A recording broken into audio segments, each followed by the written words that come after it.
Well, the organization ShelterBox has significant experience working in conflict zones. Currently, they have teams in Poland and Moldova and are providing emergency aid both within Ukraine and to refugees who have fled the country. Joining us live from Moldova this morning, or 4:30 in the afternoon as it happens in Moldova, the ShelterBox Canada Executive Director, Stephanie Christensen. Good morning, Stephanie. Thank you so much for joining us today. Good morning. Thank you for having me. So let's put this into perspective. First of all, tell us exactly where Moldova is located and its proximity to Ukraine. So you have kind of Poland, Romania, and then Moldova sitting kind of right under Ukraine. We're about 80 kilometers from the border to the city of Odessa. Now, being that close, what is the sense you get from the citizens of Moldova being in that situation at this point in time? So Moldova is an interesting situation. While Poland has by far taken on the majority of the refugees, per capita, Moldova has taken the most. There are about 387,000, which is 15% of the Moldovan population.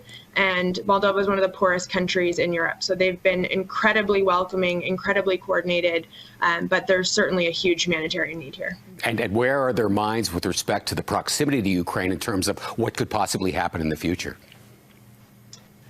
I think right now everyone's just focusing on doing everything they can to help the people who have fled.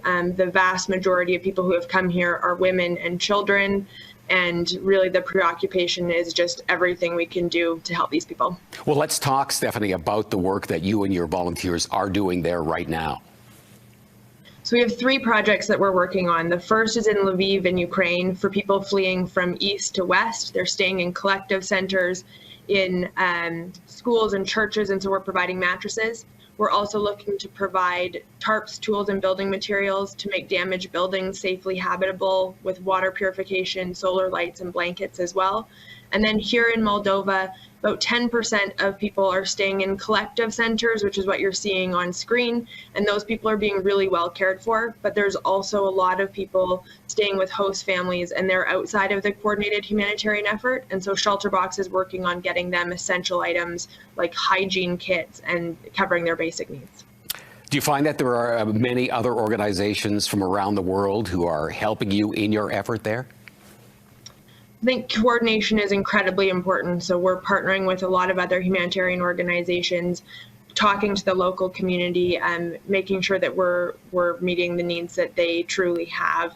There are organizations here. There's certainly a lot in other countries as well, and within Ukraine, but the need is just astronomical. There's 10 million people who have been displaced thus far. Now, tell us about the people in your organization who are helping out.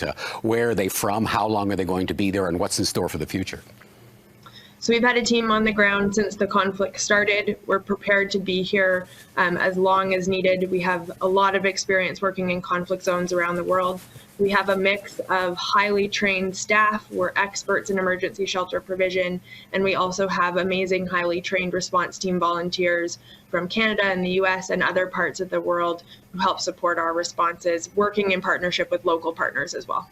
Now, Stephanie, as we mentioned earlier, ShelterBox often goes to crisis zones in times of need like you are right now. This is also not your first time in Ukraine. Tell us about the work that you do. So ShelterBox, like I said, focuses primarily on emergency shelter, both for rapid onset disasters, so earthquakes and tsunamis and volcanoes anywhere in the world, but also conflict. We're in 8 conflict zones right now. So while the world's attention is really on Ukraine right now, we continue our work all over the world.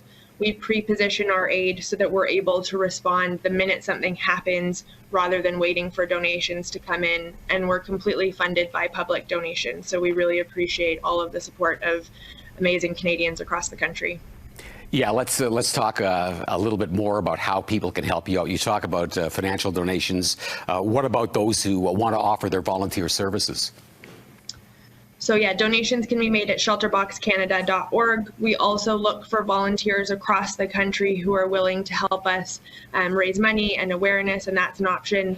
We do recruit response team members as well, but I do encourage anyone who would like to support efforts directly in Ukraine to make a financial donation. It's the best way to ensure that what people need, it gets where it needs to go. Well, thank you so much for taking some time to talk with us this morning, Stephanie. Of course, thank you to you and your organization for what you do, and please stay safe.